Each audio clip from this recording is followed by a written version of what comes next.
In a hive, both vast and proud, lived bees who boasted, sang aloud.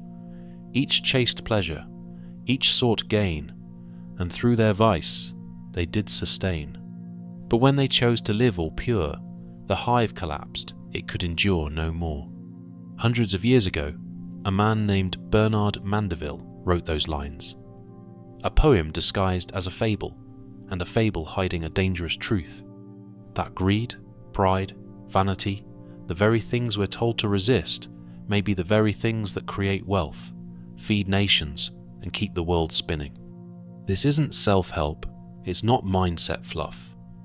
It's philosophy sharpened into economic fire, and it might just explain why people who do the wrong things keep winning. Imagine you're a bee flying over a thriving wax metropolis. Below you, towers of golden hexagons rising like cathedrals, buzzing marketplaces thick with the scent of rare nectar, amber, lit workshops where artisans polish honey, jewels until they gleam like fire. The air hums, not just with wings, but with deals, ambition, gossip, and schemes. This isn't nature, this is industry. This is Mandeville's hive. He called it a spacious hive, well stocked with bees, but anyone walking the streets of early 18th century London would have recognized the portrait. This wasn't fantasy. It was a mirror, dressed in wings and wax. Everywhere you looked, there was motion. Lawyers argued in comb courts, well fed and well paid to keep disputes alive. Merchants haggled over shipments of exotic nectar spices, silks, stimulants, each deal another web of risk and reward. Soldier bees tested new stingers, sharpened tactics, prepared for conflicts both real and profitable. The priests prayed, the doctors diagnosed, and the entertainers performed. Everyone had a place. And everyone was slightly crooked. Mandeville didn't sugarcoat it. One of his couplets cuts right through the honeyed illusion. Their crimes conspired to make them great, and virtue, who from politics had learned 1,000 cunning tricks. In other words, they lied, cheated, schemed, and it worked. Notice how no sector is immune. It's not that vice crept in and corrupted something once pure. Vice was the structure. Pride built the hive's finest towers. Greed opened new trade routes. Envy spun the fashion cycle. Fraud kept the legal system humming. Even sloth the indulgence of the idle created jobs for cooks, dancers, stylists, and poets. Yes, that contradiction you sensed was real. But then, something shifts. The bees begin to grumble. Not because the hive is failing, but because it feels impure. They look around and see corruption. They point fingers. They demand morality. They pray to Jove for reform. And here's the sting. The loudest voices calling for virtue are often the ones who've profited most from vice. The lawyers complaining about legal trickery, thriving on it. The merchants decrying greed, drowning in nectar. But hypocrisy doesn't stop their prayers. So Jove answers. A thunderous purge. No slow awakening, just divine intervention, swift and clean. Overnight, the hive is stripped of its vices. Universal honesty descends like a fog. No more schemes, no more vanity, no more ambition, just decency, clean, clear, and cold. And with it, stillness. Trade freezes, courts fall silent. Artists close their palettes. The wing dyes stop changing. The tailors stop tailoring. Chefs hang up their aprons. Soldier, bees, no longer need new stingers. Everything that once spun and sparked and fed the hive is gone. The combs go cold. What happens when a hive trades pride for humility but finds no one left to impress? What happens when ambition dies, and with it, innovation? The answer unfolds quietly. The metropolis shrinks. Bees abandon their soaring wax towers. guilds dissolve, markets vanish. The whole great structure that once dazzled with colour and motion becomes a husk of its former self. They retreat into a hollow tree, honest, safe, equal, and utterly broke. What was once a living city, fueled by friction, becomes a monument to good intentions. And silence. But rewind the clock just a little, and the hive was roaring. It wasn't utopia, it was motion. And that motion was driven not by morals, but by appetite. Look close enough, and every gear in the machine was powered by a vice. Start with pride. The bees weren't building wax towers because they needed shelter. They were trying to outdo each other. Taller domes, finer curves, more lavish carvings. Not utility status. But that status race drove innovation. New designs, stronger materials, better tools. Pride wasn't just decoration, it was architecture's engine. Pride is jet fuel for invention. Then envy. Bees eyeing each other's wing dyes, antenna sheaths, glinting, pollen polish. Styles changed because someone always had something better. The moment a trend caught on, it was dead, replaced by the next one. Envy created turnover, and turnover kept the looms spinning. Designers stayed in business not because fashion was necessary, but because envy was. Think of it as the hive's Instagram algorithm. No jealousy, no likes, no sales. Ambition stoked the weapons market. Soldier bees didn't settle for last year's stinger. They wanted sharper, faster, more efficient tools of defense or domination. Their ambition paid the wax engineers and the metalsmiths. Peace didn't fund innovation. Paranoia did. Luxury? That was the nectar-drunk elite. They demanded honey in 7 textures, imported wax pearls, heat-treated floral oils. Their cravings created entire supply chains, miners for gems, traders for rare blooms, chefs to cater their gluttony. What looked like waste on the surface was actually economic demand disguised as decadence. Greed pushed the merchants outward. Not satisfied with the local pollen, they scouted distant valleys, bargained with foreign hives, risked stings for exotic spice. In chasing profit, they built global routes. Greed was the unseen force connecting the hive to the world. Fraud, too, had a role. It kept the courts buzzing. One stolen drop of nectar could keep a team of lawyers, clerks, and scribes busy for days. Regulatory councils, inspection agencies, dispute arbiters. Whole professions depended on dishonesty to justify their existence. Fraud didn't just create crime, it created bureaucracy. Fraud funds the justice system. Even sloth, the idle drones, lounging in perfumed lounges, had economic function. Their boredom paid for songwriters, chefs, comedians, storytellers. They needed to be amused. So, someone got paid to amuse them. Sloth funds, entertainment.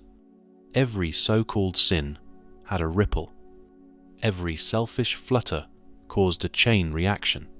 Notice how none of these bees set out to serve the hive. They served themselves. But in doing so, they created demand, which created jobs, which created industries. Exactly here is where the paradox shines. Disorder creates order. Each vice, left unchecked, locked into another. The merchant needed the shipwright, who needed the carpenter, who needed the wax harvester. The soldier's stinger needed the metalsmith, who needed miners, who paid guards. Every craving became someone else's opportunity. And the whole thing pulsed, chaotic, but coordinated. A mess on the surface. But look again, and it's a system. Just like London. Spitalfields, once a hotbed of silk weaving, didn't thrive on modesty. It thrived on excess, on luxury dress, on people wanting to be seen. Envy clothed the city. The rise of gout, oddly enough, kept physicians employed. Too many banquets, too much port, and suddenly an entire medical niche was born. A disease of indulgence created demand for remedies, diets, treatments. The body became a business.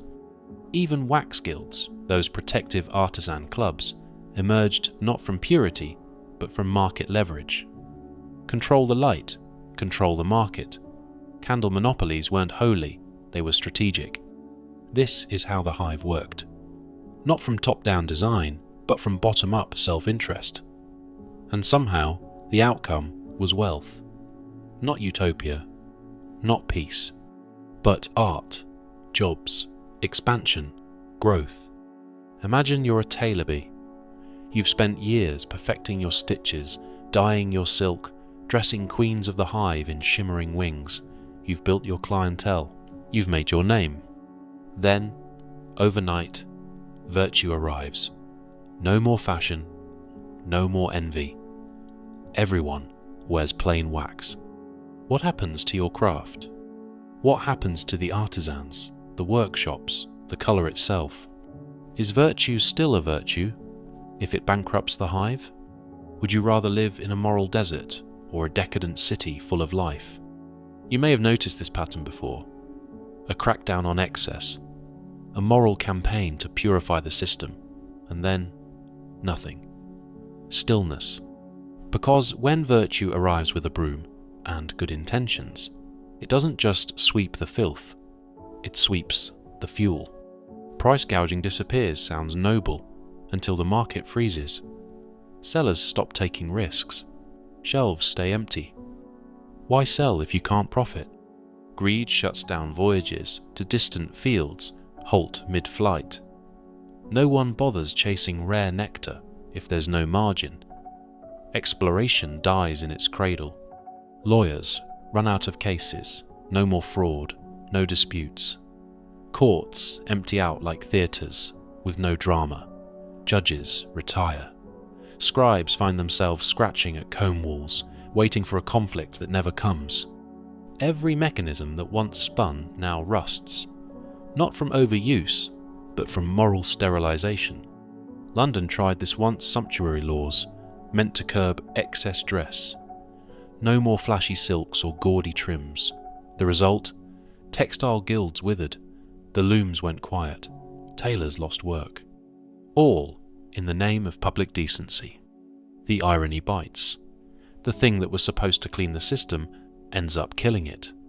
Good intentions didn't save the hive, they starved it. That's the sting Mandeville left behind. He didn't say vice was good, he said it was necessary.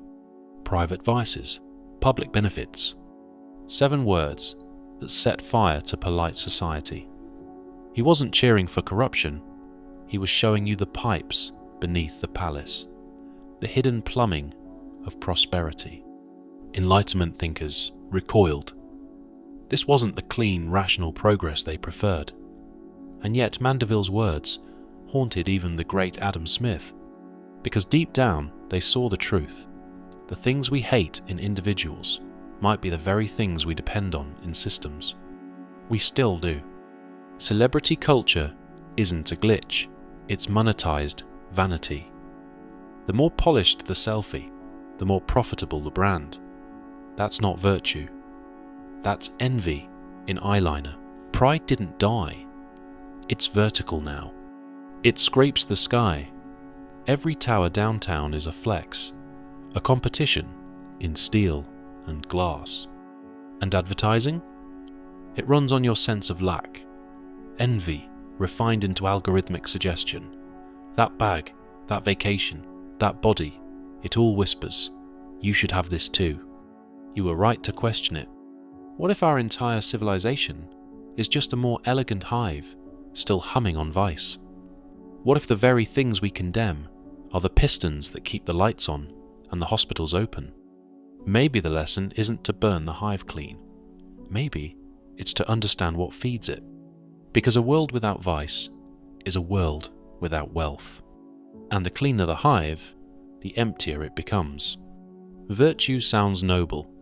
It makes for excellent sermons, beautiful epigraphs, and tidy gravestones. But if everyone suddenly practiced it, truly practiced it, the economy would suffocate. Mandeville saw this before most dared whisper it. He wrote, "Frugality is an idle dreaming virtue that employs nobody but its owner." Let that sink in. Frugality feels good. It looks responsible.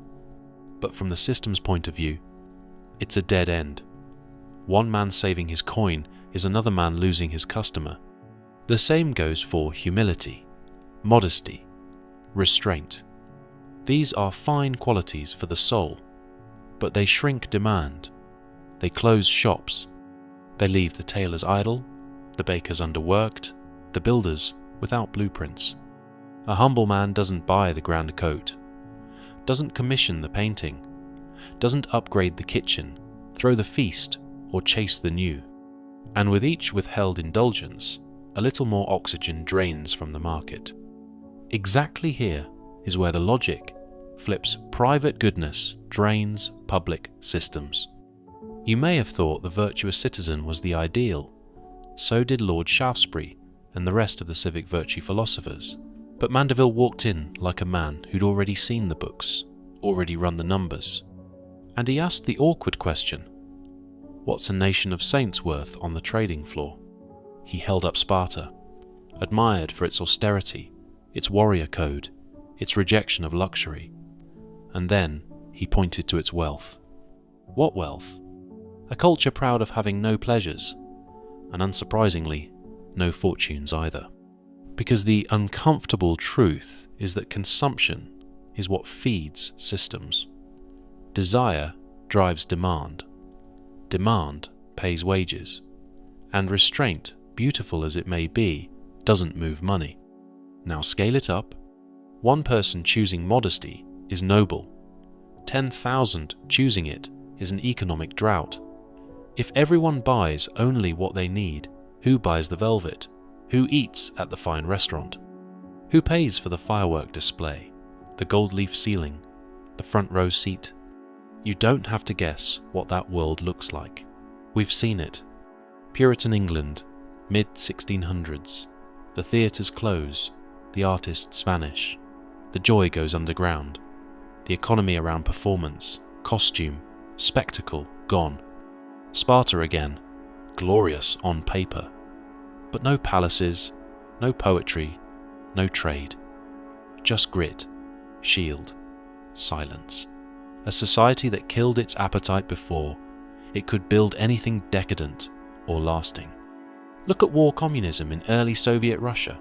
They tried to erase profit altogether. Result? 2/3 of industry evaporated within a year. The state could not replace the hunger that once made things move. Even monastic orders, those monuments to discipline and virtue, are economically static, spiritually rich perhaps. But they don't build cities. They don't fuel invention. They don't spark markets. Because desire drives differentiation. Differentiation funds discovery. Imagine a world where no one tries to outshine. Who builds the cathedral? Now zoom in. Buyer A walks into a tailor's shop and spends $2,000 on a bespoke suit. That money doesn't stop with the tailor, it flows. Designers, cutters, couriers, marketers, the barista next door who serves them all during their breaks. The buyer's vanity becomes 5 people's paycheck. Buyer B saves the same $2,000. Maybe they feel righteous, responsible, but that money sits still. No labor, no trade, no ripple, a closed valve in the system. Keynes would later call this the paradox of thrift, the idea that if everyone saves at once, the whole economy stalls. He even quoted Mandeville in the general theory to explain it. Because the system doesn't run on virtue, it runs on movement. Velocity of money, that's the engine. Not just how much money exists, but how fast it moves. The faster it flows from hand to hand, the more energy it creates. Saving is a pause. Spending is electricity.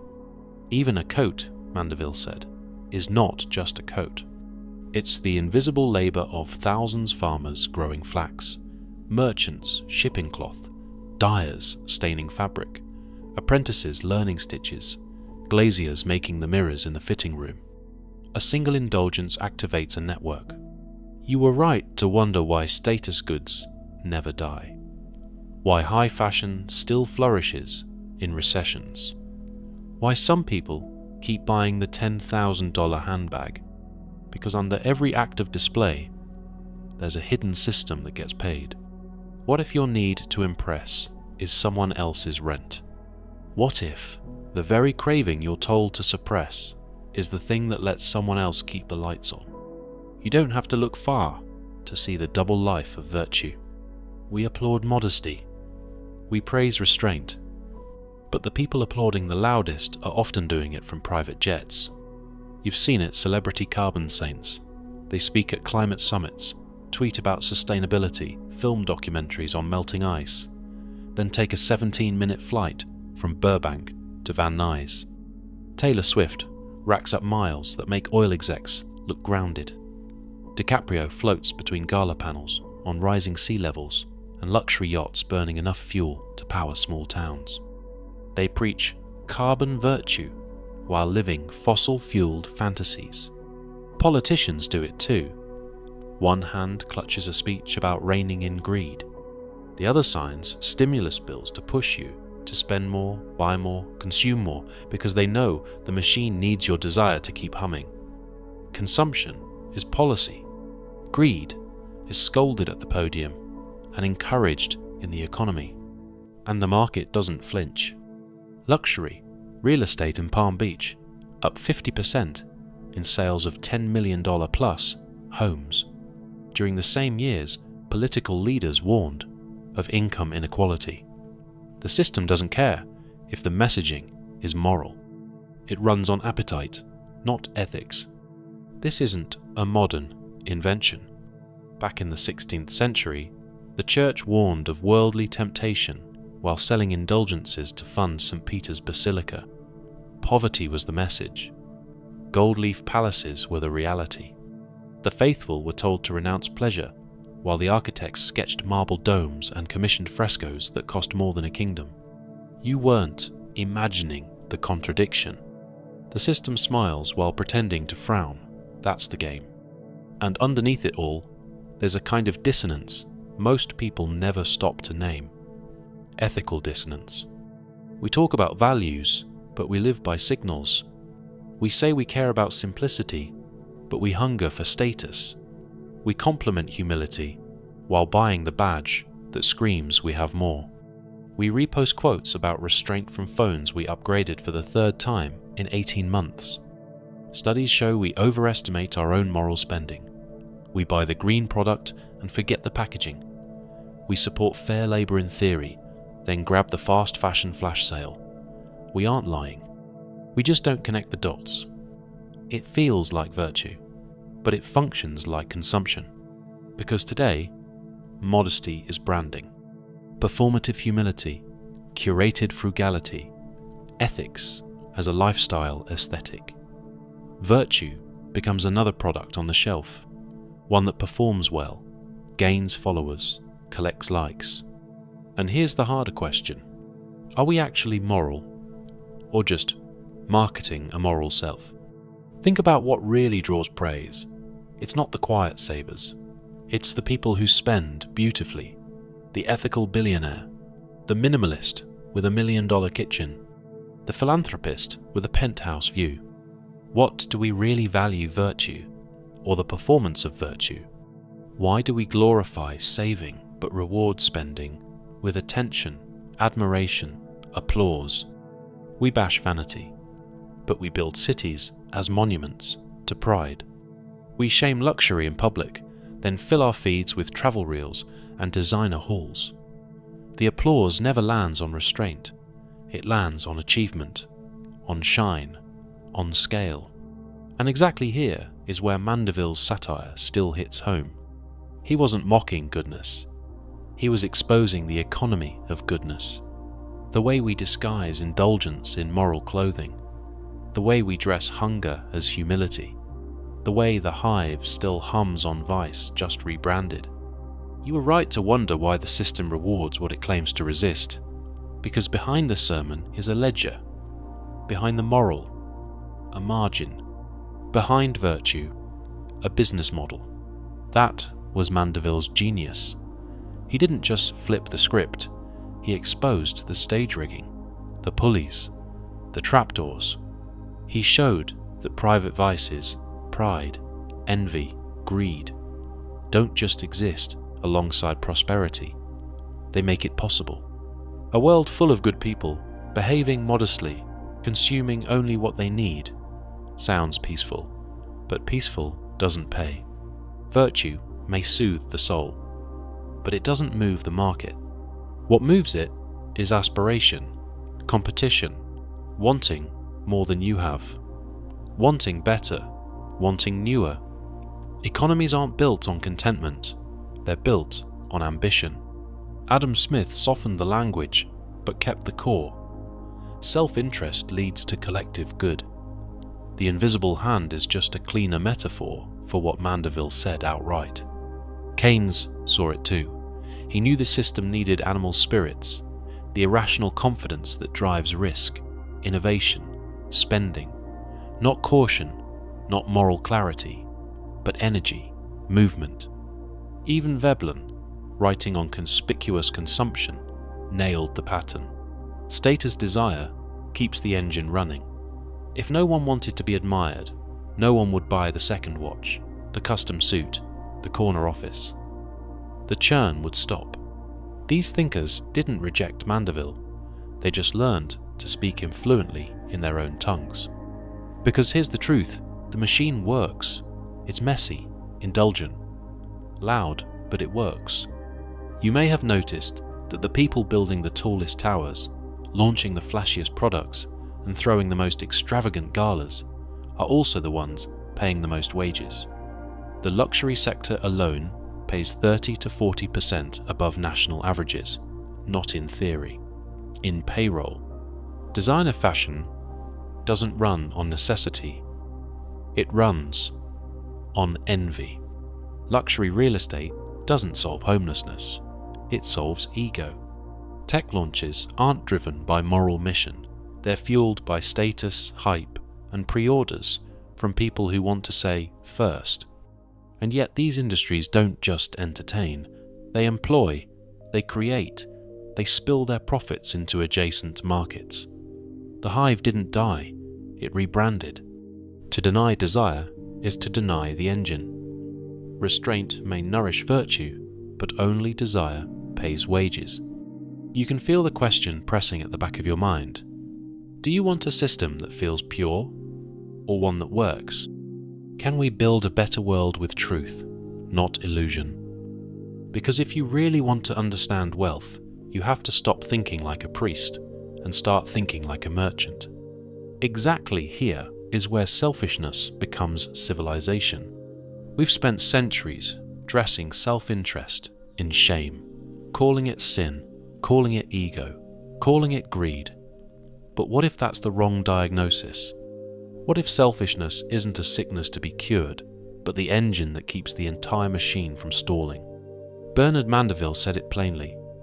Private vices are the very wheel that keep the machine in motion. Not a flaw.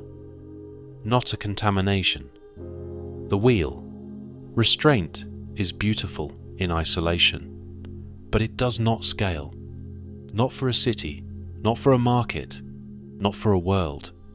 Restraint holds still. Appetite moves. And what moves becomes infrastructure. What moves becomes industry. Selfishness doesn't disappear, it gets redirected. That's the real system. Not repression, but refinement. Not denial, but design. Vanity becomes fashion. Pride becomes architecture. Greed becomes trade. Sin becomes system. Hobbes understood the raw material. Humans are not naturally good. They are naturally afraid, ambitious, and power-seeking. In a world without rules, life is solitary, poor, nasty, brutish, and short. So what do? We build contracts. We make agreements. Not out of virtue, but out of mutual self-preservation. Mandeville didn't disagree, but he pushed the idea further. He said, "Stop pretending ego is a problem. It's a resource. Don't repress it. Channel it." The tailor doesn't work for the glory of the hive. He works for coin, for pride, for prestige. And the hive gets dressed. Adam Smith took the same current and gave it a different robe. He called it the invisible hand. You pursue your own gain, and somehow, in doing so, you feed others, not because you're noble, because you want something, and that want produces value for someone else. Mandeville's vice becomes Smith's coordination. The market doesn't ask you to be good, it asks you to want. Notice how morality never enters the equation, only motivation. Even nature works this way. Self-interest isn't a human invention, it's an evolutionary strategy. Look at the insects we once used as metaphors. Bees and ants don't sacrifice out of love. They act in ways that benefit the colony, because the colony is how their genes survive. It's math, not morals. Kin selection, aligned incentives. You don't need goodness to get cooperation. You just need stakes. Even in a beehive, altruism is an illusion. It's self-interest with better optics. And if nature runs on aligned selfishness, why would economies run on anything else? Modern capitalism doesn't care if you're generous. It cares if you show up, if you spend, if you build. It runs on incentive, not intention. Ayn Rand called it rational selfishness. Not cruelty, not malice, just clarity. That putting yourself first can build more than putting yourself last. Milton Friedman put it even more bluntly. The social responsibility of business is to increase its profits. That wasn't an excuse. It was a design principle, because profit sustains jobs. Profit scales innovation. Profit gives systems the reason to continue. Veblen, who studied the patterns of consumer behavior, saw that even waste was productive. People buy not just to have, but to be seen having. Conspicuous consumption might look vain, but it keeps industries alive. It pays the workers who craft the illusion. None of this is a moral defense. It's a structural one. Systems don't work because people are good. They work because someone wants something badly enough to move mountains to get it. And that brings us to capitalism's most notorious messenger, Gordon Gekko. Wall Street, 1987. Pinstripe suit, slick hair, voice like a scalpel, and a line that sliced straight through the illusion. Greed, for lack of a better word, is good. To some, it was villainy in a tailored jacket. To others, it was gospel. But either way, the impact was real. Applications to investment banks surged after the film. Business schools used it as a case study. Gekko became an icon, despite being written as a warning. Why? Because he didn't lie. He simply said what the system had always known but never admitted. That appetite, not altruism, is what moves the levers. That greed, when channeled, becomes momentum. That the hunger to win reallocates capital from lazy hands to ambitious ones. You may loathe Gekko, but are you living off the benefits of someone who thought like him? That highway you drive, the hospital wing with your mother's name on it, the software you're using now, all of it, somewhere along the line, passed through someone's personal ambition. This is what Mandeville hinted at, long before suits and screens. That selfishness doesn't disappear, it just gets dressed for the job. Gekko was just the rebrand, the updated face of the same economic force. Desire, given direction. This is what we call productive vice. Not chaos, not crime, but ego, vanity, envy, channeled into structure, industry, invention. It's a jet engine strapped to capitalism. Dangerous, sure, but only because it works. Don't confuse this with moral failure. This isn't about ethics, it's about energy. This is not immorality, it's systemic realism. Every skyscraper begins as a need to be taller. Every luxury product starts with someone wanting more than what already existed. Every global brand begins with the whisper, "What if I could be the best?" Engineers don't just build for function, they name things after themselves. Otto, Diesel, Dolby. Their machines and formulas weren't just solutions, they were legacies. Architects don't draw rectangles, they sculpt monuments to their vision. Starchitects stamp skylines with their ego. You may stand in awe at the tower, but its shadow is the shape of someone's ambition. Artists chase immortality. Van Gogh cut his ear, not his standards. Beyoncé doesn't perform to blend in. Every album is a stake in the ground. I matter. Entrepreneurs? They don't sleep for years chasing something that doesn't exist yet, because it's not just about solving problems, it's about their name in the history book. Elon, Jobs. Empire builders, who were fueled as much by recognition as by mission. You were right to sense it. No one builds a sports car to be modest. Every act of creative ambition is someone's attempt to matter. Strip away the polite language, and what's left is the truth. Society runs on ego when it knows where to go. You're holding one of the best examples in your hand. The iPhone has become more of a status object wrapped in glass and algorithms.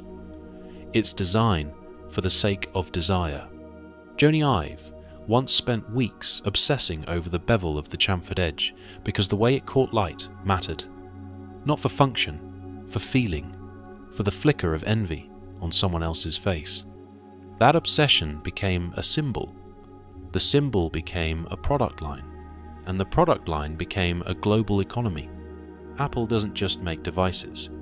It employs 2.5 million people across its supply chain. Since 2021, more than 100 to 50,000 blue-collar jobs were added in India alone on the back of a phone built not from necessity, but from the need to impress. Your iPhone may have been born from obsession, but it built someone else's paycheck. This isn't rare. It's everywhere. Luxury fashion doesn't exist because humans are cold. It exists because we compare. We want to look better, feel newer, signal status before we speak. That's not dysfunction, that's demand. Envy spins seasonal collections like clockwork. Fall turns to spring, turns to next. Identity gets stitched into fabric and sold at a markup. And behind the runway, there's a workforce, 2.5 million, directly employed, nearly 6 million, including the suppliers. Seamstresses, dye mixers, logistics planners, retail clerks, digital marketers. Envy becomes aspiration. Aspiration becomes labor. You were right to feel it. The thrill of wanting more built the platform that pays for everything else. Even skylines bend to the will of ego. The Burj Khalifa is a monument to vertical ambition. One man's desire to be tallest, brightest, boldest became a magnet that pulled in over 100 nationalities to build it. Dubai's skyline isn't infrastructure. It's appetite, frozen in steel. And yet, those towers, house offices, shops, cafes, 10,000 daily commutes paid for by someone's need to leave a mark on the world. Notice how someone's architectural ego becomes someone else's livelihood. These aren't anecdotes. They're instructions. The things we're told to resist, pride, envy, vanity, are building the world we live in. They aren't sins in this system, they're signals. Not everyone can be the builder of a tower, but someone gets to pour the concrete. Someone else wires the elevators. The ripple travels. You don't have to like it, but you're already part of it. Mandeville saw this long before the system had names for its parts. He wrote, blunt and without apology, It would be easier to live without money than without poor. Not cruel, just clear.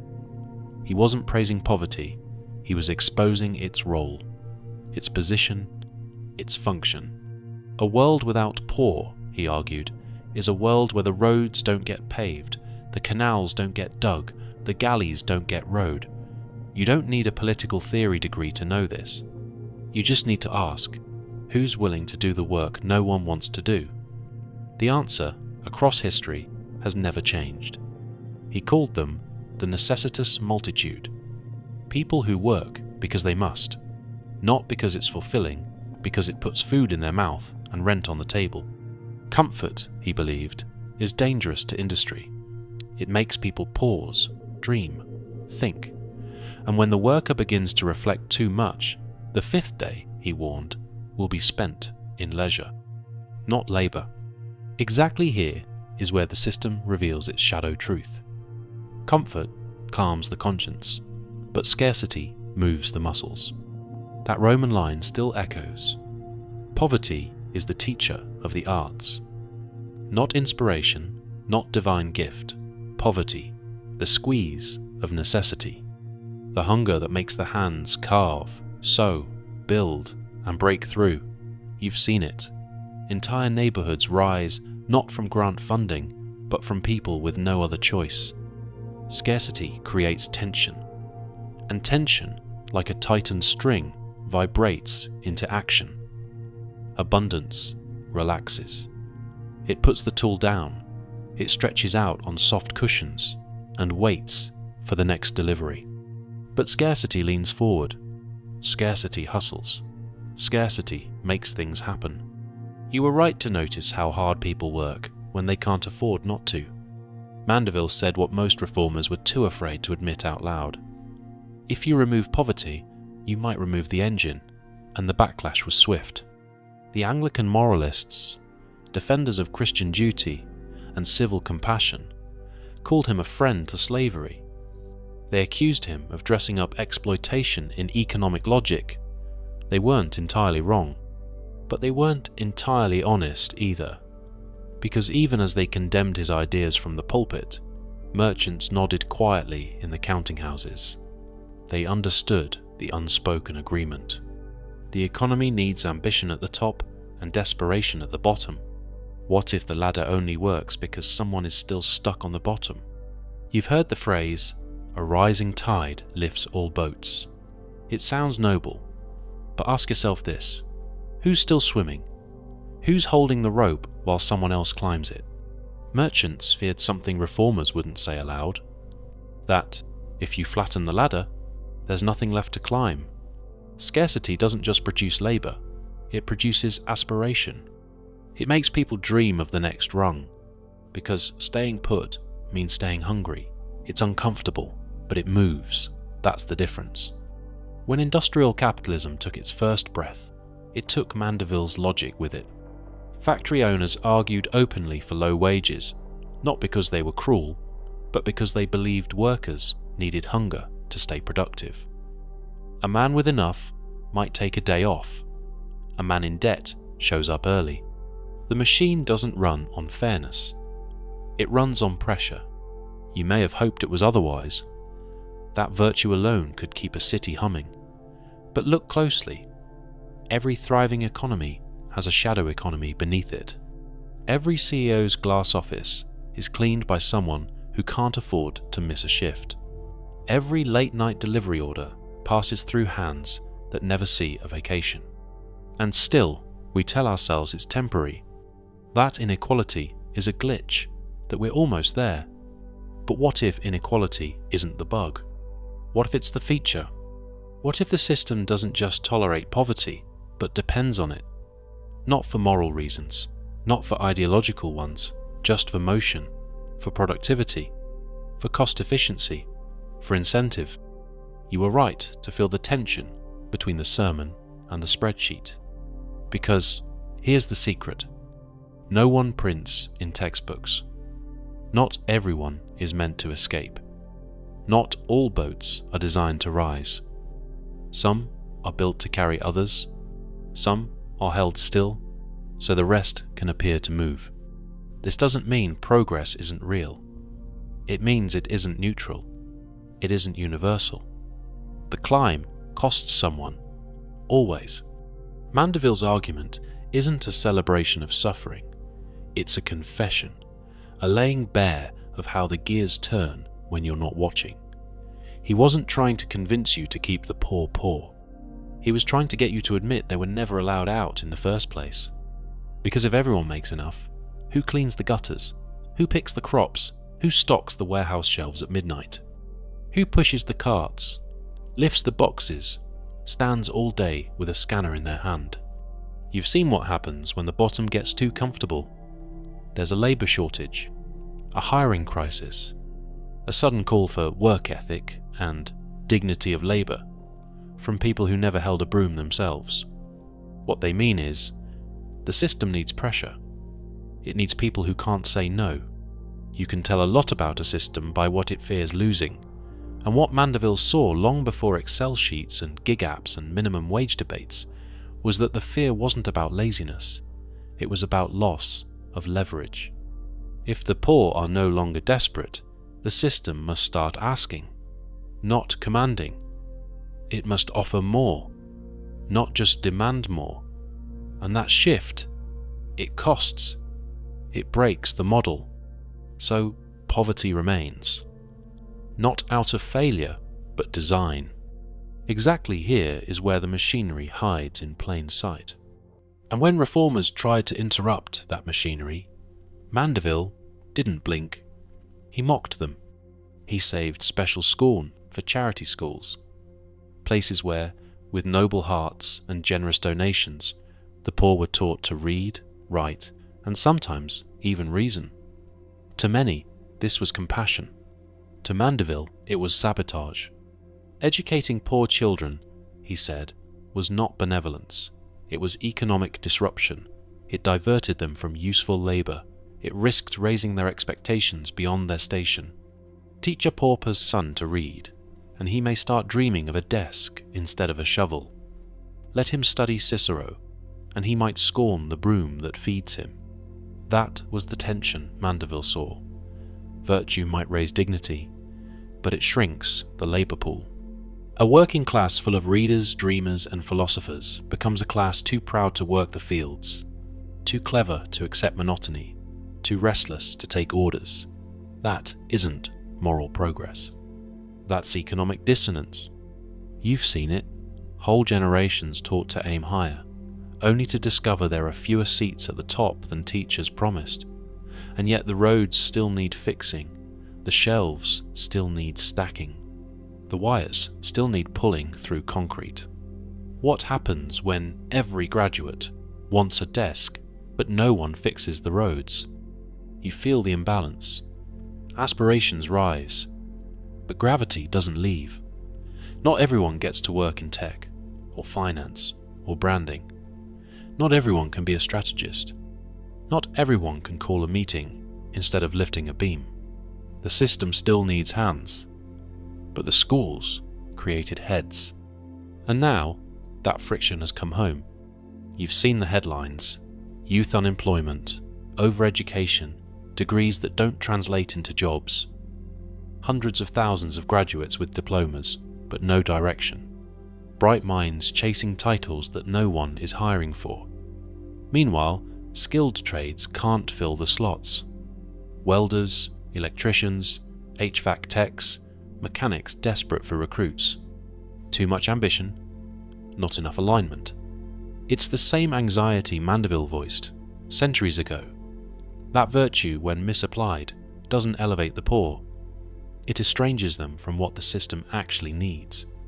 We told everyone to dream, but forgot to fund the floors they'd stand on. Now we've got a generation trained to manage, but nothing built to manage yet. You were right to feel something cracking under the surface. Studies now call it education inflation. Not everyone is overqualified for the work. The work has simply gone undervalued for too long. A society that worships titles but neglects trades ends up top-heavy, fragile.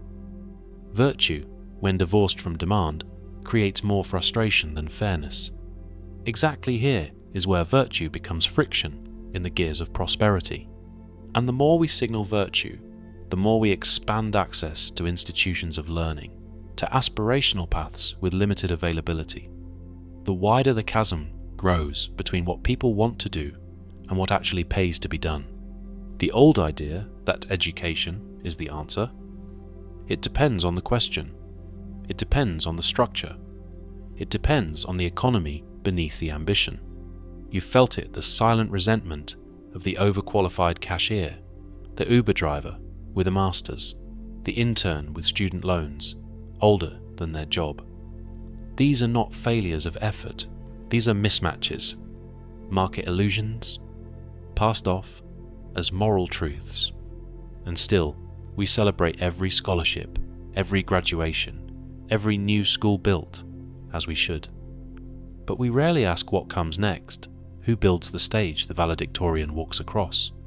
Who maintains the lights for the ceremony? Who tears down the banners when the parents go home? A society built entirely on aspiration ends up confused when no one shows up to patch the pipes. You were right to sense the lie beneath the slogans.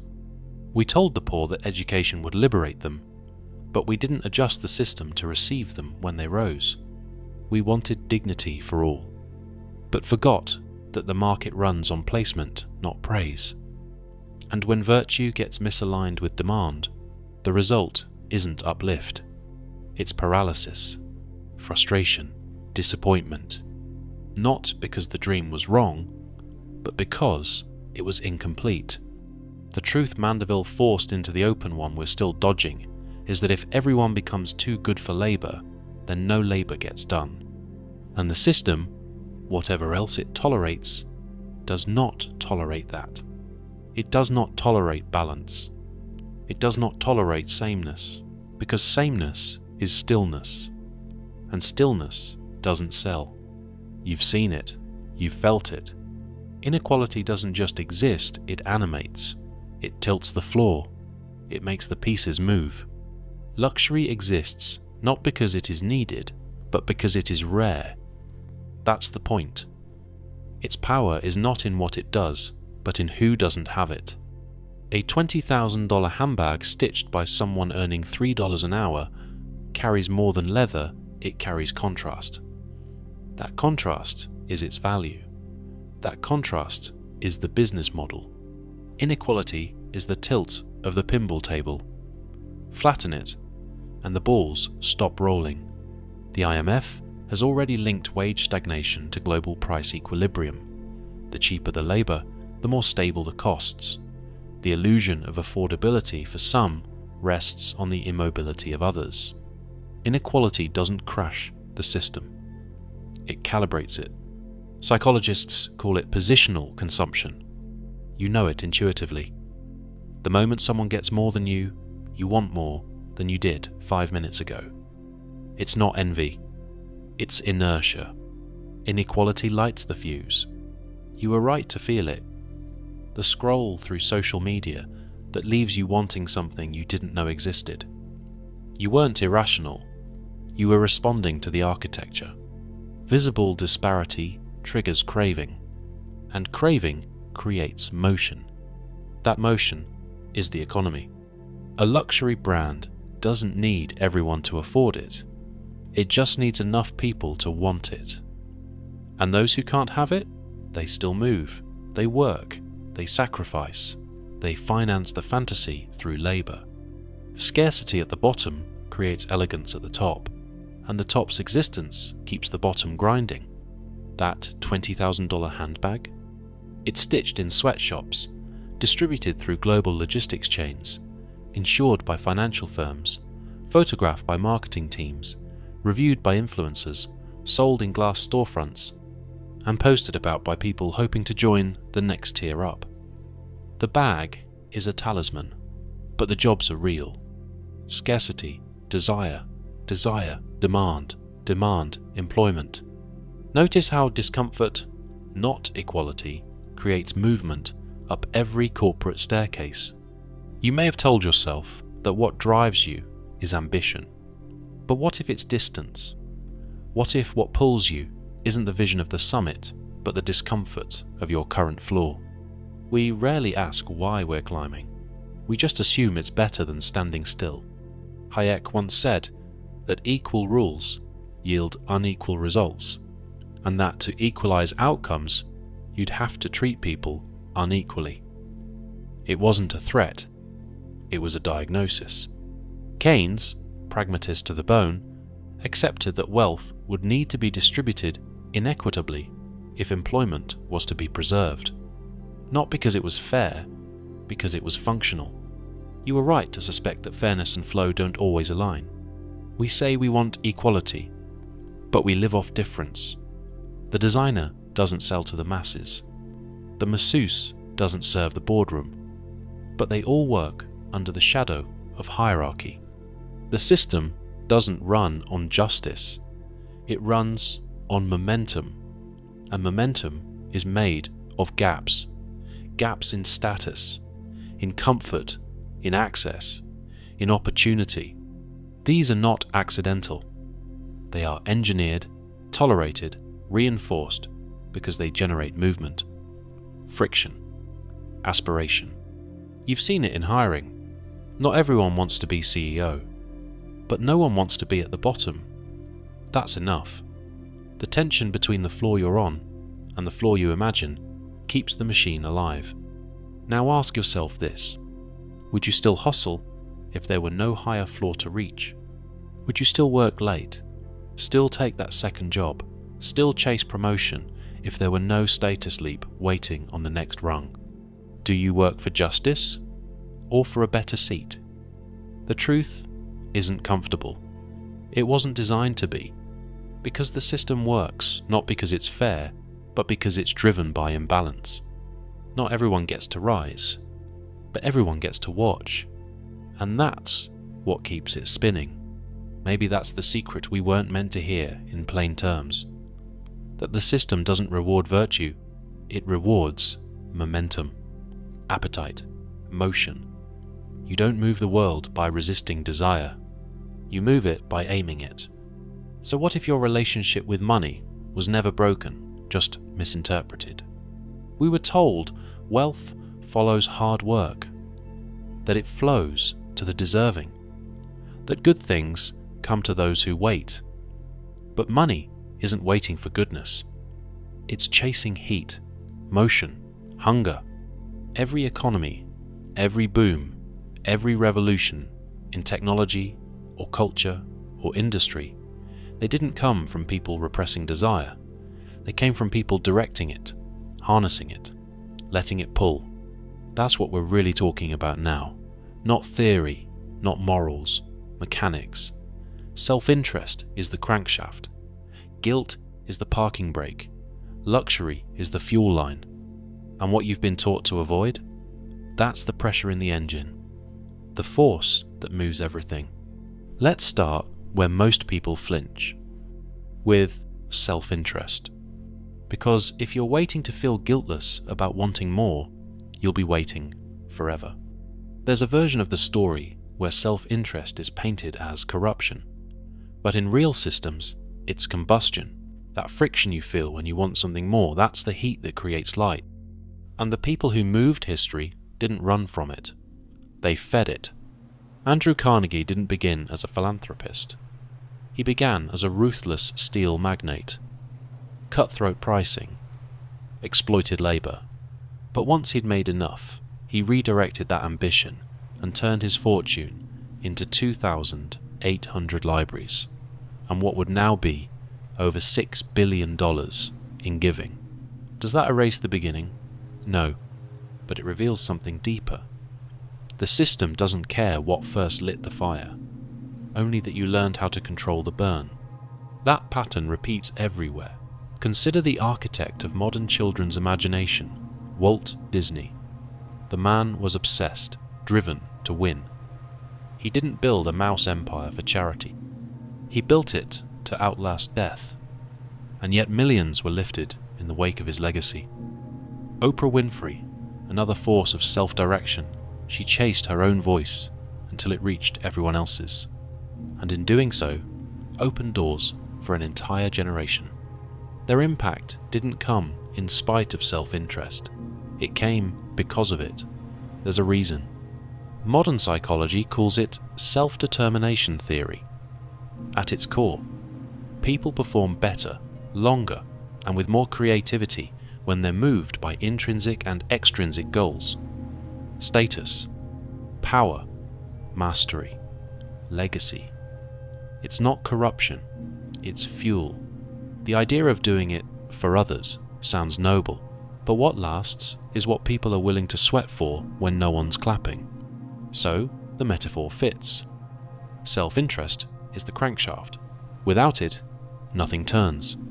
And maybe the things you cherish most in your life, the technologies, the comforts, the cultural breakthroughs, exist not because someone was virtuous, but because someone was hungry.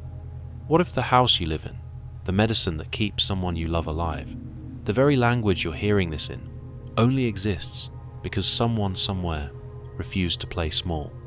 Desire gets things done. Which brings us to the second thing you've likely been told to feel bad about. Luxury. But look closer. Luxury isn't waste. It's innovation's laboratory. It's where problems get solved for the rich and then made affordable for the rest. You can see it in the tourism industry. In the Middle East alone, high-end hospitality is projected to add over 400,000 jobs by 2025. Not because it's necessary, but because someone wants marble floors and private chefs, and that want funds a long chain of labour builders, artists, florists, pilots, tech teams, event managers and security, or walk through the corridors of LVMH, one of the world's most powerful luxury conglomerates. That single brand umbrella supports over 200,000 workers across global supply chains, leather artisans in Italy, logistics managers in France, textile mills in Japan. Each handbag, each fragrance, is a decentralized employment network wrapped in a logo. And then there are cities built on indulgence. Beverly Hills might look like a showcase of excess, but the sales taxes from its boutique-lined avenues fund public parks, local schools, and the police who keep the streets calm. Luxury doesn't just float above us, it pays for the concrete beneath us. This isn't a trickle-down story. This is stacking. The Veblen effect, named after economist Thorstein Veblen, shows that aspirational goods have ripple effects across economic classes. Not because everyone buys a Rolex, but because that Rolex pays for someone else's rent, and the idea of a Rolex pushes someone else to level up their ambition. Not all desire is empty. Some of it builds ladders. So maybe luxury isn't gilded excess. Maybe it's oxygen in a designer tank. Something that looks frivolous until you realize it keeps entire ecosystems breathing. You've seen it, even if you haven't said it aloud. Notice how luxury jobs stack up. They don't trickle down. They stretch across. They build from the margins. And they remind us that what's unnecessary to some is survival to others. That's the hidden law. The world moves, not when we judge desire, but when we understand its role. Wealth doesn't form from guilt. It doesn't follow virtue. It follows need, shaped into motion. So, what if your ambition isn't a threat? What if it's the engine? What would your life look like if you stopped apologizing for wanting more and started directing it like it was power, because it is? That's when the engine finally turns. But just as self-interest gets the crank moving, it's guilt that slips sand into the gears. Not the kind of guilt that sharpens your conscience, the kind that dulls your drive. Guilt is the grit in your economic gearbox. Ignore it long enough, and the whole engine seizes. You've probably felt it. Not as a sermon, as hesitation. The moment you think of raising your price and suddenly hear the voices. Who do you think you are? What if they say no? What if you make more than them? That hesitation is inherited. Puritan preachers might be gone, but their fingerprints remain. They made wealth look like corruption, branded comfort as a test. told generations that sacrifice was closer to God. And now, their sermons echo in bank accounts. Behavioral economics has a name for this: guilt proneness. And it comes with a price tag: lower earnings, less risk-taking, smaller lives. When your emotional wiring treats success as betrayal, every step forward feels like trespass. You're not imagining it. You were coded for caution. And yet, history is full of people who rewrote that code. One of them grew up in Barbados, then exploded onto global charts with nothing but ambition, defiance, and timing. Rihanna didn't just make music, she made markets. And when she stopped apologizing for her ambition, she built Fenty, a billion-dollar brand rooted in inclusion, beauty, and visibility. She didn't ask for permission, she made space. Another turned apology into rocket fuel. Elon Musk doesn't carry guilt for building wealth. He treats it like a lever, and he pulls it hard. While others apologize for growth, he scales companies that now employ more than 140,000 people. These aren't saints, they're signal flares, proof that shedding guilt isn't selfish, it's strategic. Guilt slows the climb, liberation pays. What if you're not underpaid because you lack talent? What if you're under-earning because you inherited shame? Pride doesn't solve everything, but it starts the climb back. Because pride, too, has been misfiled, misunderstood, painted as vanity's cousin and humility's enemy. But the truth is, pride is the ignition key most people never turn. Pride doesn't just boost confidence, it multiplies capacity. It shows up as detail in a dress, pressure in a deadline, edge in a pitch. It keeps you in the chair when fatigue would have sent you home.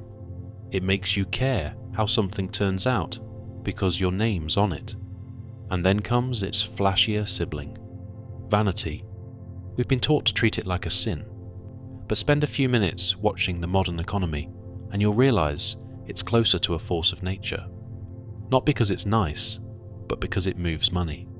Cosmetics alone are projected to hit $425 billion in 2025. In a decade, $760 billion, all powered by pride, status, and self-image. Kim Kardashian didn't stumble into it. She built Skims from $0 to $4 billion on one core idea: body confidence as currency. It wasn't just underwear, it was identity, status in fabric form. And that status employs thousands. You may love her, you may not. That's not the point. The point is this: exactly here is where a so-called sin becomes a payroll. Modern psychology calls it FOMO, the fear of missing out, the pressure to be seen, to keep up, to belong. But strip away the diagnosis, and what's left is economic gravity. Vanity is the force everything else orbits. Every brand, every launch, every influencer, all of them bet on one thing: that you care how you look, what you drive, where you eat, and who notices. And when you care enough, you spend. And when you spend, you circulate wealth. You've felt it. You've seen it. A luxury bag doesn't just sit on a shelf. It activates a chain. A craftsman gets commissioned. A marketer builds the campaign. A driver makes the delivery. A warehouse gets restocked. That desire to be seen becomes economic momentum. What if your desire to stand out is the same force that pays for someone else's groceries? Vanity might make you click, but that click funds tuition, mortgage payments, dental work. You're not wasting, you're participating. What if your desire to be seen is exactly what keeps the lights on? We've shamed the drive for attention, but that drive, it builds stadiums. It fills hotels. It fuels the arts. The same instinct that buys a red dress also books a concert ticket, funds a lighting crew, and pays the kid who scans your ticket at the door. That's not frivolous. That's functional. This is where the old story breaks, and the new one begins. You've been told to shrink, to silence the need to shine, to file your pride down to something polite. But if you've ever done something excellent, really excellent, you know the feeling that follows. It isn't shame. It's glow. It's the part of you that wants to matter. And that part isn't the problem. It's the blueprint. The desire to be seen, heard, valued. It doesn't just fill your chest. It fills bank accounts. It writes checks. It staffs companies. That's the fifth law. Your spending creates opportunity for others. Not metaphorically, not spiritually, mathematically. It's the difference between $1 sitting in your savings account and $1 moving through the bloodstream of the economy. Economists call it the velocity of money. How fast $1 moves, how many hands it touches, how many jobs it powers before it rests. The faster the money moves, the more life it fuels. That's not opinion, that's GDP math. You may have felt guilty swiping your card for a dinner that felt indulgent, but what if that same swipe unlocked someone else's paycheck? The waiter, the chef, the dishwasher, the local farm delivering the produce, the designer who laid out the menu, the freelance copywriter who gave it voice, the courier who delivered the font files. Your wallet is a portable payroll office. Every latte you buy swipes someone's time card. Maybe that's never been clearer than in the ripple effects of modern culture. When Taylor Swift wrapped her Eras tour and cut $197 million in bonuses to her crew, it wasn't charity. It was participation. Participation in the value her voice generated. The tickets you bought didn't just pay her.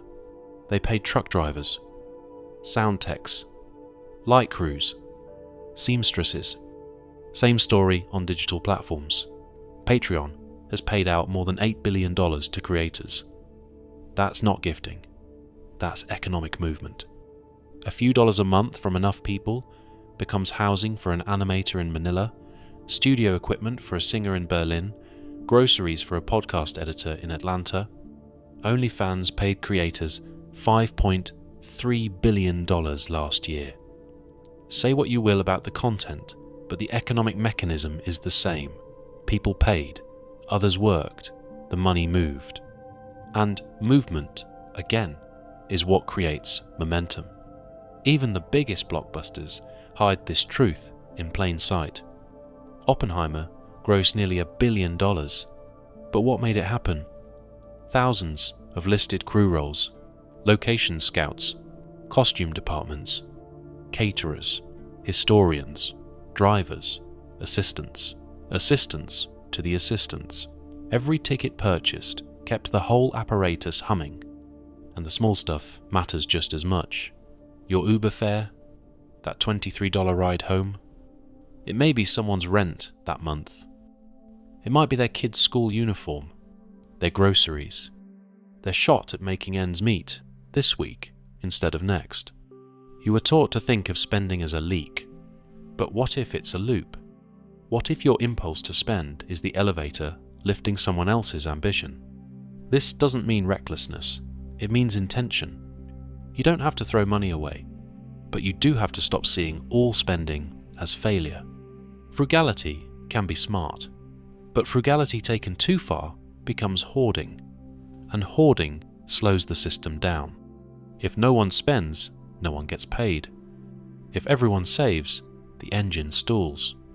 We've been told for generations that restraint is the highest virtue, that wealth is stored, but the system that surrounds you doesn't reward storage. It rewards movement. A stagnant dollar is an unemployed dollar, and an unemployed dollar helps no one. You don't have to save the world, you just have to understand how it works. Because once you do, guilt starts to lose its grip, shame softens, pride returns, and money stops feeling like a moral test and starts feeling like what it really is: a tool, a signal, a lever, not to flaunt, but to direct. That's what all of this has been leading to.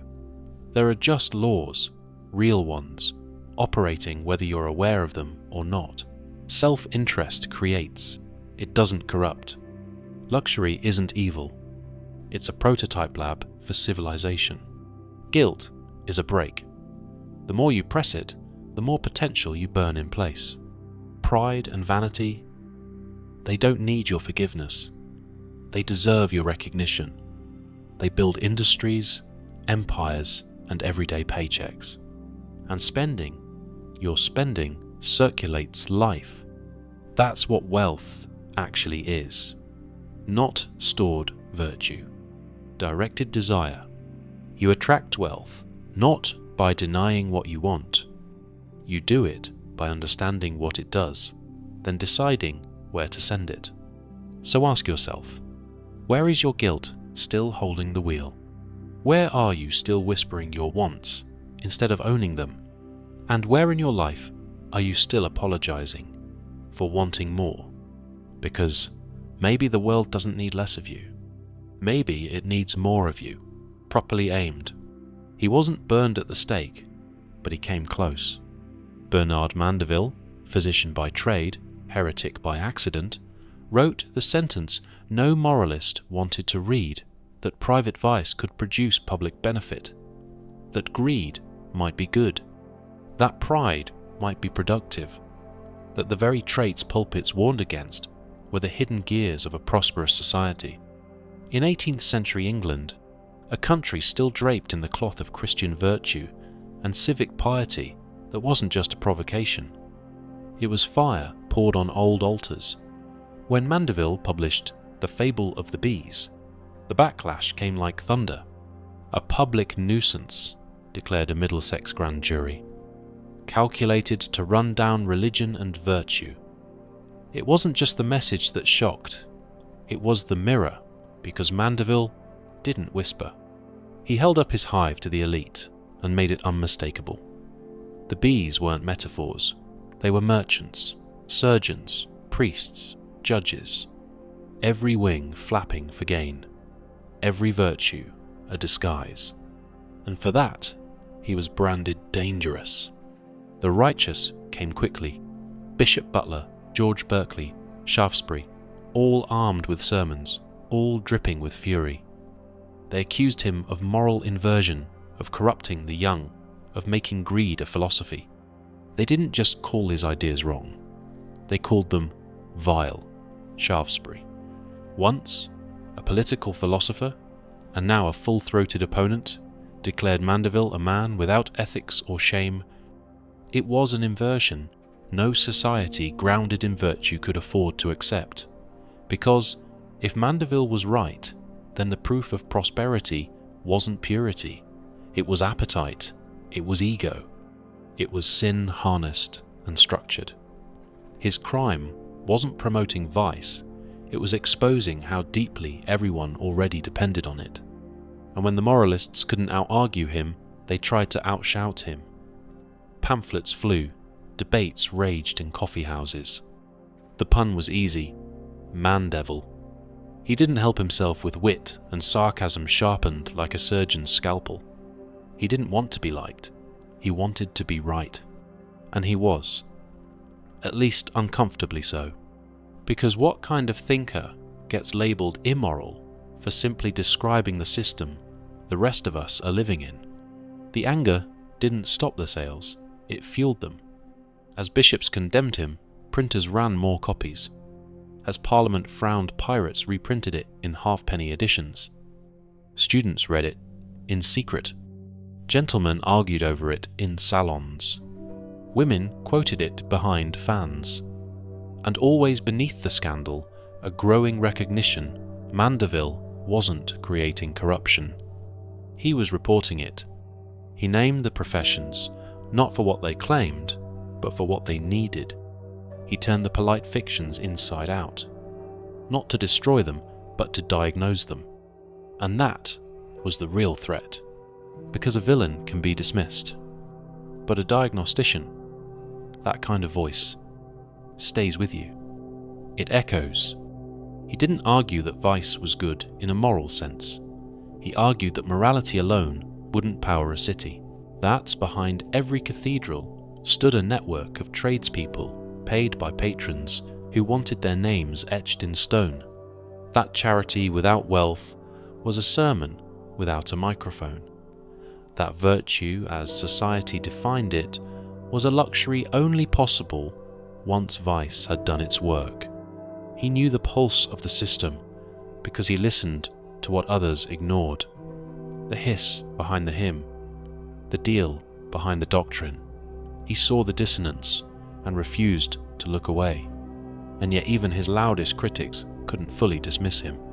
They quoted him sometimes to disagree, sometimes to sharpen their own arguments, but always with a tension in their tone, as if touching something dangerous, but too compelling to ignore.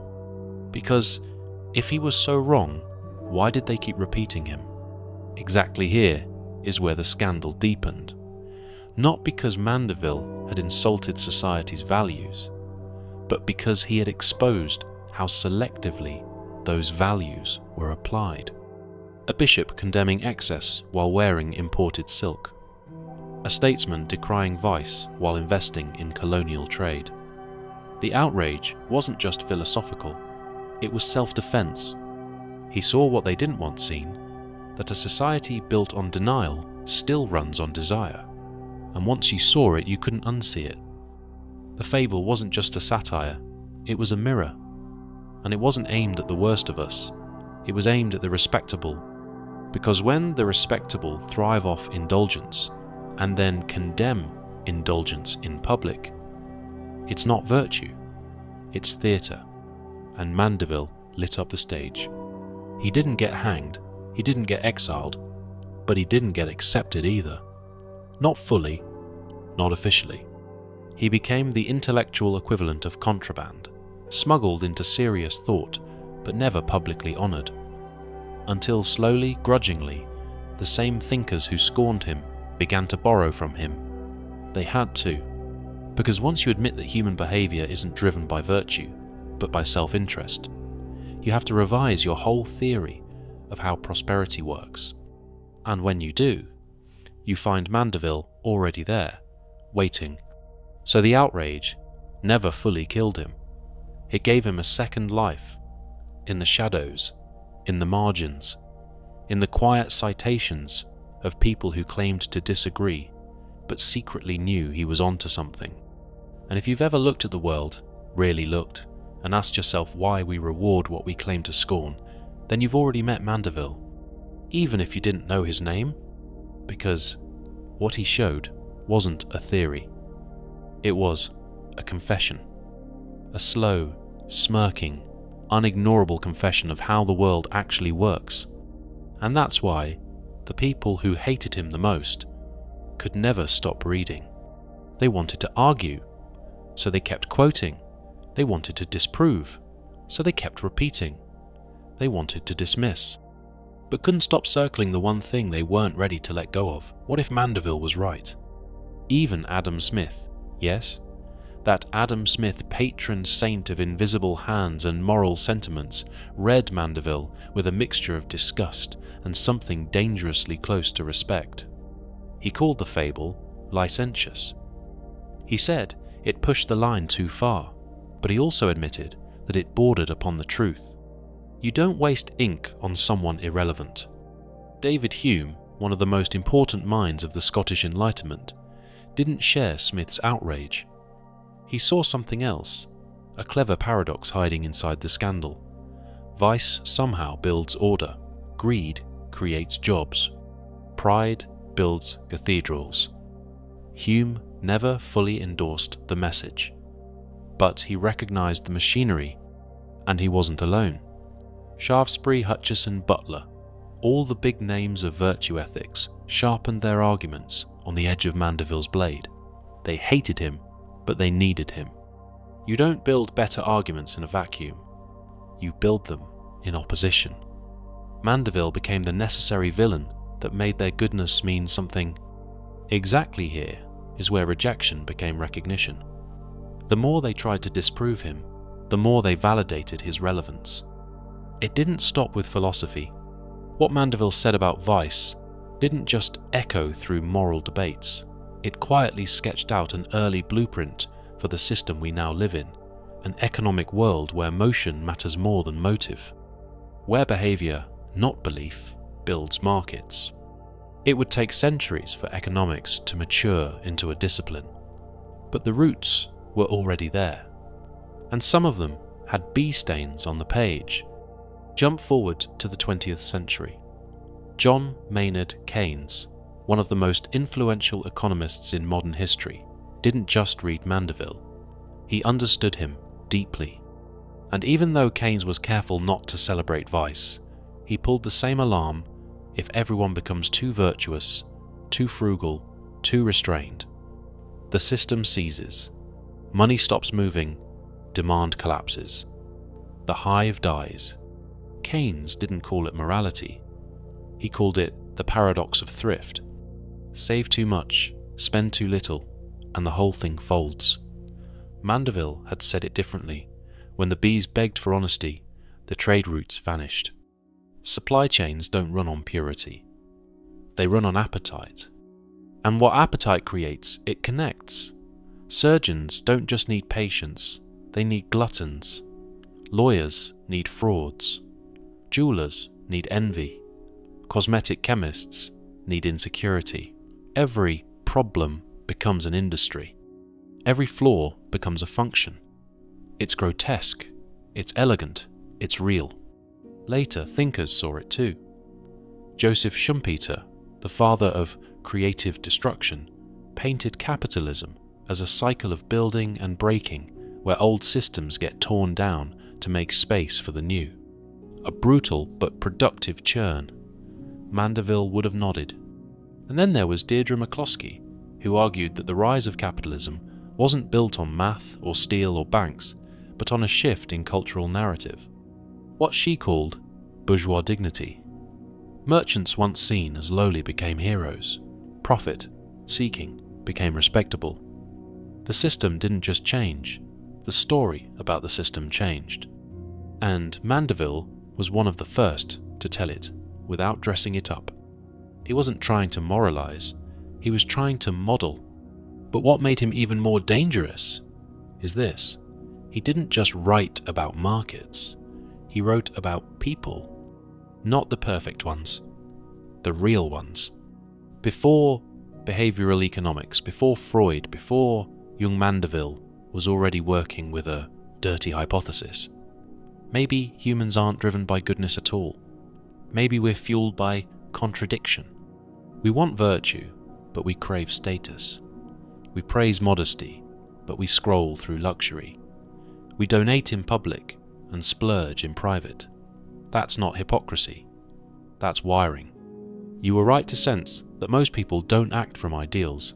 They act from instincts. And then they rationalize it later.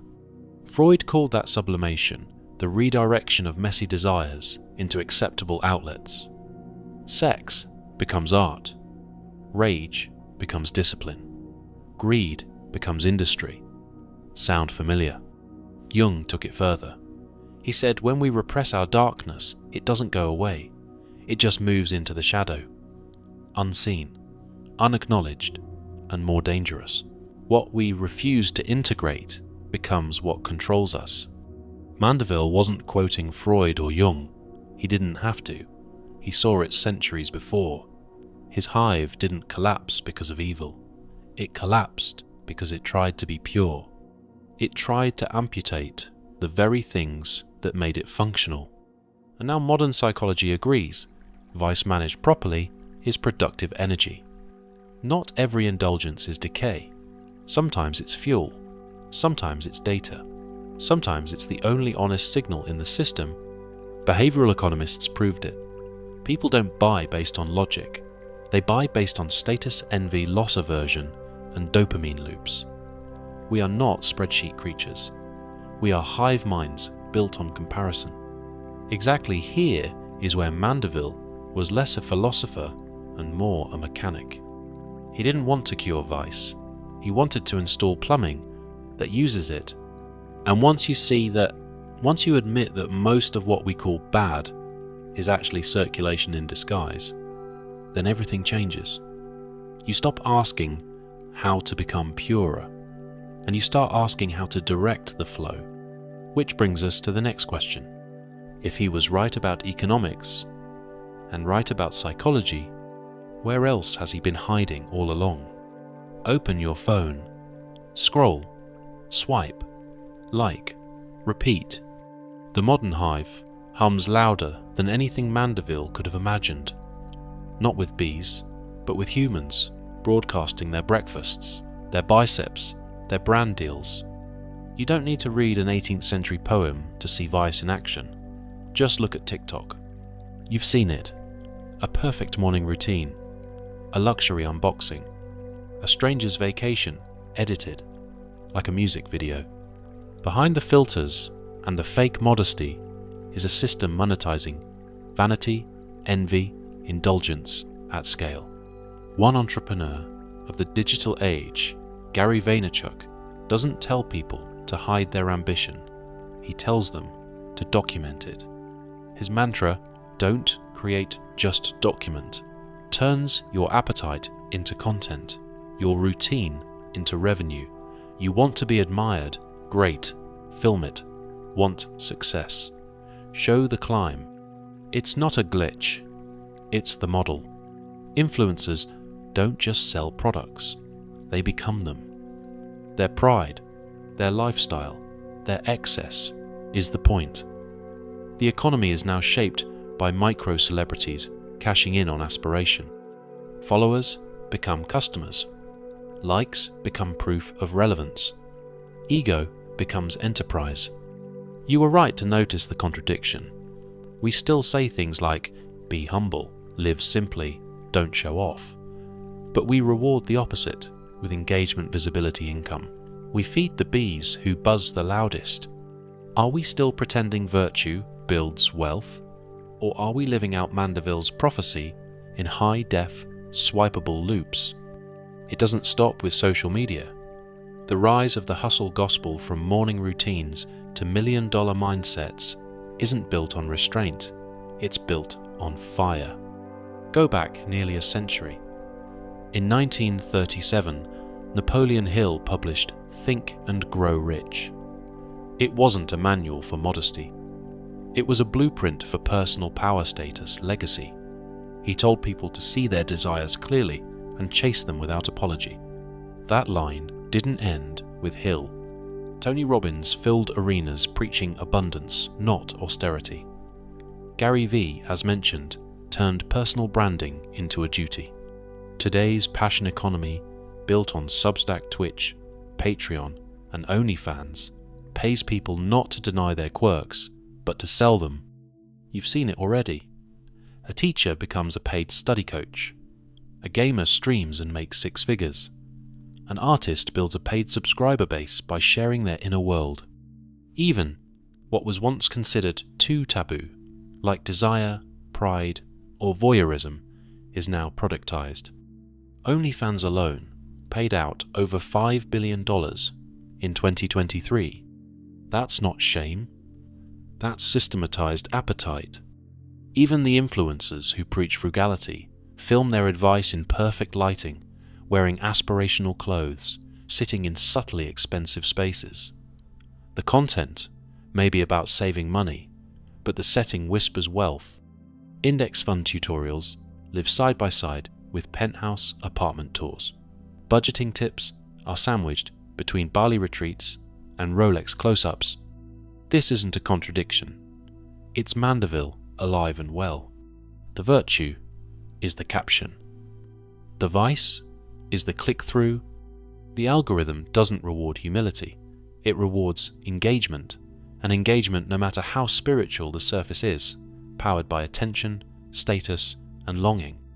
That's what Mandeville saw too clearly, too early, that our systems don't run on virtue.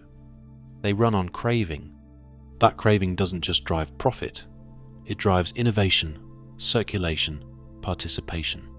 The entire machinery of modern capitalism, from credit cards to ad servers to shipping containers, exists to move desire from one person to another. We think it's new. It's not. It's just optimized. He didn't have TikTok, but he had tailors, surgeons, lawyers, merchants, and he saw the same thing then that we scroll through, now lives built on wants and economies built on lives. So why do we still hesitate to say it? Because it feels too honest, too crude, too dangerous. Because we've been trained by religion, by schooling, by culture, to split ourselves in two. The person who wants and the person who judges the wanting. But that split doesn't erase desire. It just buries it. And buried desire doesn't disappear. It becomes resentment, shame, quiet failure. That's the other edge of Mandeville's mirror. He wasn't glorifying greed. He was unmasking hypocrisy. And that's what made him dangerous. Not corrupt, just clear-eyed. He did for economics what Machiavelli did for politics.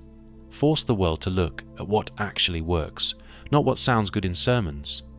Both men were accused of making people worse. But what they really did was describe people as they are. And that's the question Mandeville still throws at us today.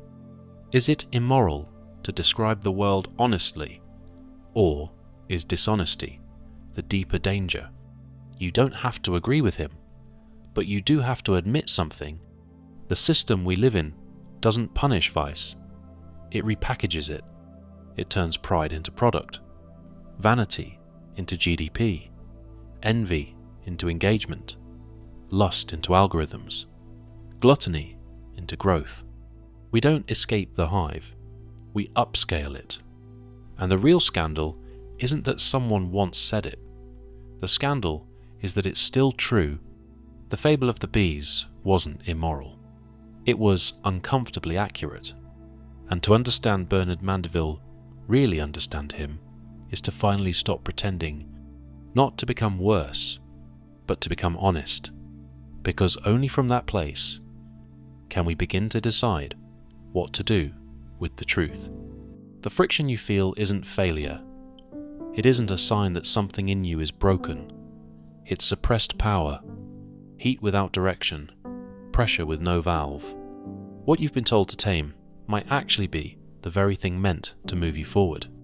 Mandeville didn't just see vice as a quirk of human nature. He saw it as fuel, raw, untamed, capable of destruction if denied, but generative if integrated. What he laid out in economic terms, we now understand in psychological ones. Freud called it sublimation. The process of converting primitive drives into productive work. Jung called it the shadow, the part of you you're afraid to admit exists, but which holds the key to your vitality. Mandeville said it centuries earlier. Without naming the desire, we cannot direct it. Without accepting what we want, we can't build what we need. The hive does not hum on virtue alone. It moves because desire moves through it, through people like you. You may have felt it yourself, the tension between what you're told is noble and what actually gets rewarded. The ache that builds when ambition is buried under modesty, the fatigue of carrying your hunger in secret. And when that desire goes unnamed, it doesn't disappear, it distorts. Repression rarely leads to transcendence. It more often leads to sabotage. Drive theory experiments in behavioral psychology show us that when people are told to ignore their appetites, those energies don't vanish. They resurface, misplaced, misdirected. The quiet student who never allowed herself to speak up in school becomes the adult who resents louder peers. The talented creator who undercharges out of modesty finds themselves watching lesser work get higher bids. It's not the skill gap that costs most people wealth. It's the inner conflict. That invisible war between ambition and approval, between what you want and what you've been told, is allowed. But here's the thing. The people who change industries, who build legacies, who end up hiring teams and feeding economies, they start not with a permission slip, but with an itch, and they don't apologize for scratching it. Take the chef who couldn't stop thinking about chili crunch. What began as a personal craving for heat and texture turned into an obsession. And that obsession, honed, tested, refined, became a $67.5 million grocery empire under the Momofuku brand. Or the former door-to-door fax machine saleswoman who couldn't find comfortable undergarments to wear under white pants. Her discomfort wasn't just personal. It became strategic. Sarah Blakely turned that minor frustration into Spanx, a billion-dollar business now reshaping the fashion industry. Or look at the life coaching industry.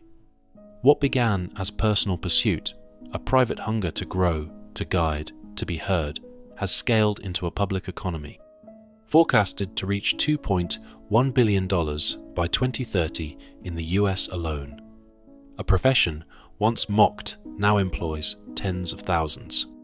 Same pattern, again and again. Private itch becomes public industry. Desire, named and directed, becomes infrastructure. That's the alchemy. Not by killing your ego, but by giving it a job. So how do you do it? First, name the drive. Get it out of abstraction. Journal it. Speak it into your phone. Say the embarrassing want. The thing you'd pursue if no one could laugh. Until it's named, it can't be aimed. Second, expand the frame. Ask yourself, if I went all in on this, who else would it help? Whose problem does this solve? What system does this plug into? Desire becomes strategy the moment it connects to service. Third, give it a time-bound contract. 90 days, permission to try, permission to watch what happens when you stop playing defense against your own ambition. Not to prove anything to anyone else, just to gather data. You don't need a personality transplant. You need a clearer mirror. You don't need to be more likable. You need to be more legible to yourself first. So let me ask you something. What if your ambition isn't selfish? What if it's sacred? What if the thing that keeps you up at 2 a.m., that quiet fire behind your ribs, isn't the problem? What if it's the beginning of someone else's paycheck? What if your internal pressure, fully owned, fully named, is the start of a supply chain? Because when it's left in the dark, it corrodes. When it's brought into the light, it builds. So, name it, point it, and let it move the world. But here's the catch. The moment you do, the old performance kicks in. The part of you trained to look good instead of doing good. That reflex to shrink, to soften the ambition, to speak in disclaimers. That's the real tax. Ethical dissonance isn't just a cultural quirk. It's an internal split. We say we want sustainability, fairness, impact. But watch what we actually do. A Harvard study found that while 65% of consumers say they prioritize sustainability, only 26% actually act on it. The numbers don't lie. But neither do the habits. Undercharge. That's not virtue. That's a scarcity wedge. Apologize before stating your price? That's a leak in your confidence tank. Avoid visibility because it feels too much? That's algorithm invisibility. You can't help people who can't find you. Each behavior is a tax paid to the gods of other people's approval, and it compounds. The more you try to appear humble, the more you starve the system that could be feeding others. And when that silence intersects with money, you get the shame spiral.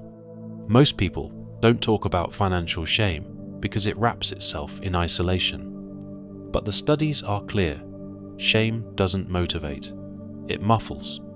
A meta-analysis across over 9,000 participants found a consistent link between financial shame and avoidance behavior. The result? Less action, more paralysis, and a deepening of the very condition the shame was trying to fix. In the US, 76% of people admit to having what researchers now call money wounds, inherited beliefs, learned hesitations, buried fears, but the majority report they never speak of them, not to partners, not to mentors, not even to themselves. so they hide it. They rationalize playing small as being ethical. They label ambition as ego. They confuse underpricing with generosity. And the system, it rewards clarity, not quietness. You've probably seen it before. The influencer whose feed is filled with warm beige minimalism, shot in a $3,000 apartment with $2,500 camera gear, teaching people about simplicity. It looks clean, it performs modesty, but it's selling the illusion of virtue, not the function of value. The same is true in business. How many times have you seen someone say, "I just want to help people," right before they undercharge themselves into burnout? Helping isn't pricing low. Helping is building systems that can serve at scale. Helping is staying in business long enough to be there when people need you. Strategy over sentiment, design over guilt, truth over performance. Because fake virtue is a kind of spiritual debt. It looks good on the surface, but it costs you movement, and movement is what builds. So, let's start building. Here are the new truths. Results are the real virtue. Visibility is neutral. Money follows clarity, not quietness. You were never supposed to shrink for the comfort of others. You were meant to expand for the contribution of many. So here's the invitation. What if you stopped asking for permission and started building unapologetically? Try this. Strip apologies from your emails for 30 days. No more just checking in. No more sorry to bother. Benchmark your pricing. Set a firm floor and stop negotiating with your own worth. Share your wins metrics, launches, breakthroughs publicly. Not to brag, to model what's possible. And most importantly, remind yourself daily that humility and invisibility are not the same thing. This isn't about arrogance. It's about alignment. The kind that lets your ambition walk into the room without ducking its head. The kind that lets your values circulate without shrinking its voice. The kind that lets your work speak not in whispers, but in signals strong enough to be heard by the people who need it most. That kind of clarity? It moves markets. And it starts by releasing one of the oldest myths still clinging to your ambition. That merit alone is the path to wealth. You've seen the myth dressed up as morality.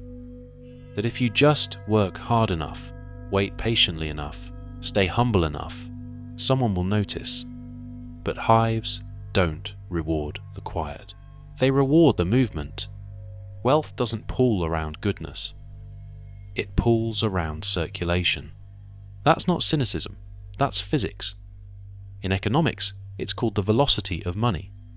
How fast a dollar moves through hands. The faster it circulates, the more value it creates. The same applies to you. Hoarded talent, it stagnates. Hoarded ideas, they calcify. Hoarded money, it shrinks. What grows is what flows. This is the pivot point from mindset to mechanics. So, here's the model. Step 1. Clarity. Not vague goals. Not nice-sounding missions. Precision. What do you actually want? Try this. Write a selfish headline. I want $20,000 per month so I can fund my film studio, leave my day job, and hire my sister. This isn't indulgent. It's engineering. Clarity doesn't just focus you, it activates your brain. The reticular activating system, your internal radar, tunes your perception toward what aligns. The more specific your intention, the more opportunities you begin to register. Step 2. Circulation. Once clarity is set, you have to move energy. That means attention, money, time, out of the mind and into motion. That's how ecosystems wake up around you. Try an outflow hour every week. Schedule it, delegate something, invest in a tool, send a gift, book the coach, buy the license, push capital. Outflows tell the system, I'm here to play. Step 3. Conversion. This is where ambition turns into assets. Ask yourself, can someone take action on what I do right now? Most people are invisible because they're vague. Make the call to action real. A bookable link, a buy button, a launch date, a one-pager. If it takes 10 clicks to understand what you offer, you're not selling, you're hiding. This is the pivot point from power to precision. Now pause. Look at the pattern. It's always been the same. Desire, given structure, becomes a system. Every coach who turned their life story into a scalable practice. Every chef who turned obsession into empire. Every founder who started with discomfort and built a movement around the solution. Momofuku didn't stay a restaurant. It became a brand. Spanx didn't stop at shapewear. It became a platform. Clarity became company. Friction became fuel. Appetite became income. You may have noticed, this is never about credentials. It's about coherence. When you own what you want and make it easy for others to join or buy or support, you move from potential to prosperity. That's what systems want. Signals, not sacrifice. You want prompts? Try these. Wealth doesn't visit the quietest, it visits the clearest. You're paid for value, not virtue. Your ambition is a spotlight. Stop hiding it behind curtains of politeness. Need tactics? Check your velocity. What's flowing in, what's flowing out, and what's converting. Run the offer test. Can a stranger repeat what you do in 10 seconds? Set a public deadline. Share the launch before you're ready. Urgency beats perfection. The moment you stop waiting to be discovered and start being impossible to ignore, the hive adjusts. And that's the real moment of shift. When Mandeville stops being theory and starts becoming toolkit. Because once you wire desire into circulation, the hive hums and your bank account echoes. You don't attract wealth by denying desire. You attract it by understanding it and pointing it like a compass toward value. This isn't about being perfect. It's about being precise. With your energy, with your offers, with your systems. Stop fearing your drive. Aim it. Spin the velocity. Watch what happens when the hive sees the signal and starts to respond. Let this be the end of hesitation and the beginning of momentum.